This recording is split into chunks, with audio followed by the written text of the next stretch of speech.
Saudara jaksa mengajukan tuntutan 4 tahun penjara terhadap anak berkonflik hukum AG dalam perkara penganiayaan berencana David Ozora. Lalu bagaimana keluarga menyikapi tuntutan ini dan apa saja yang akan jadi fokus keluarga korban David Ozora untuk mengawal kasus ini terhadap terdakwa lainnya. Bergabung bersama kami Melisa Anggraini, penasihat hukum David Ozora. Assalamualaikum, selamat malam Mbak Melisa.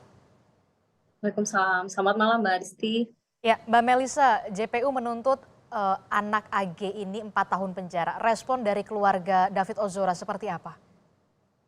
Ya, dari jaksa penuntut umum yang tadi disampaikan terkait tuntutannya itu menurut kami sudah maksimal karena ini adalah pelaku anak.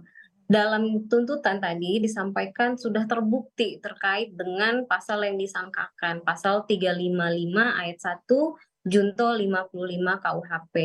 Dan tadi jaksa sudah menyampaikan terkait ada analisa yuridis, analisa fakta. Kami melihat itu sudah kuat, sudah terbukti keterlibatan dan kesalahan dari pelaku anak ini, ada 10 unsur faktual tadi yang tidak bisa disangkal terkait kesalahan anak ini, sehingga kami melihat ini sudah on the track dan kami melihat jaksa sudah cermat dalam menggali fakta-fakta di persidangan.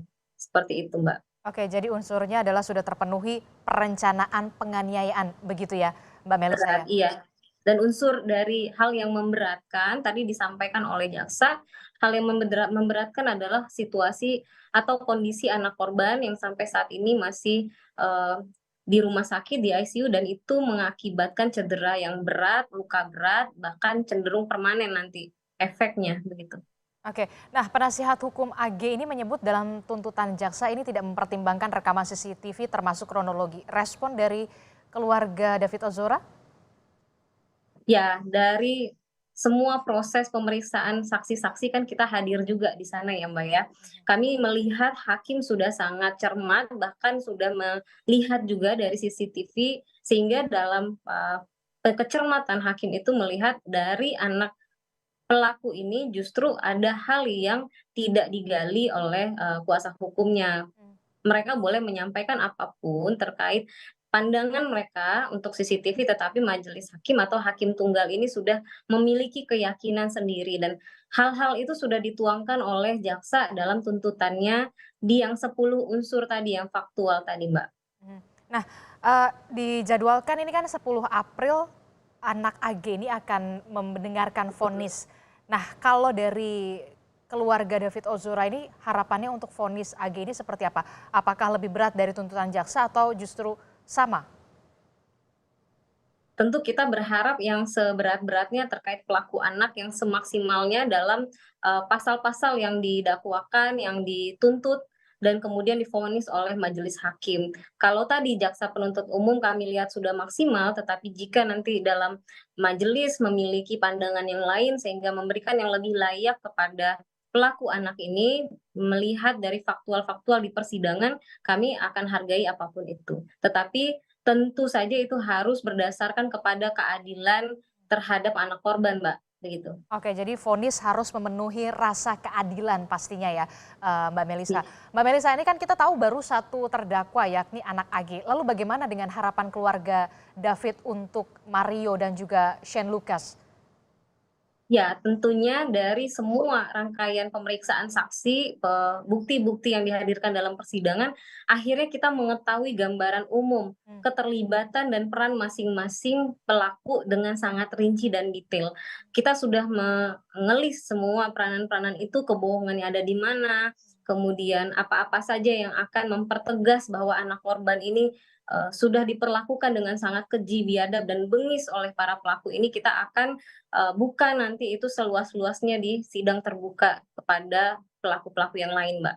Oke, nanti dibuktikan di sidang di Mario Dandi dan Iya, juga Shane Lucas yang memang terbuka ya, karena tidak iya, anak di bawah umur begitu ya, Mbak Melisa ya. iya benar. Kita Oke, tidak bisa menyampaikan sekarang. oke, Mbak Melisa, terakhir, bagaimana kondisi David Ozora saat ini? Saat ini David sedang dilakukan yang namanya terapi okupasi. Nah, itu terkait dengan bagaimana melatih motorik, penglihatan, warna, respon, bentuk tangan yang seperti itu lagi dilakukan terapi, tetapi dari beberapa asesmen yang dilakukan, dokter sampaikan masih banyak sekali yang harus dilakukan, salah satunya bagaimana dia melihat warna-warna. Nah, diketahui ternyata David sampai saat ini belum bisa membedakan warna-warna tersebut. Nah, kemudian terkait dengan, konektisitas otak dengan ototnya, misalnya David ketika diminta untuk menggerakkan atau jalan di tempat dengan bantuan alat, kemudian dia selalu melihat kepada arah kakinya. Ketika kita memerintahkan David lihat ke depan, nah itu gerakan kakinya langsung buyar. Sehingga kita melihat David belum bisa menerima perintah dalam jumlah banyak, baru satu-satu, komunikasi juga masih satu arah.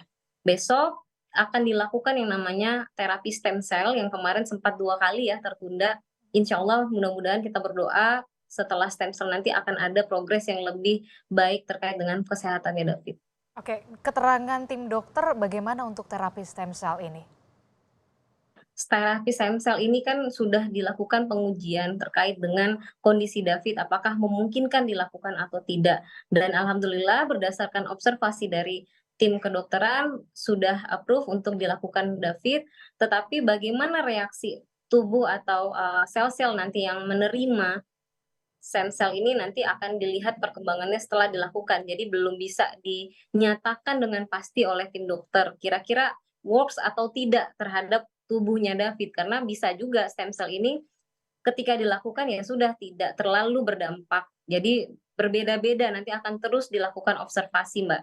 Oke, jadi segala upaya saat ini tengah dilakukan oleh tim dokter untuk memberikan progres yang signifikan untuk kesembuhan David Ozora begitu ya, Mbak Melisa. Terima Benar. kasih penasihat hukum David Ozora, Melisa Anggraini telah bergabung bersama kami. Selamat malam, sehat selalu.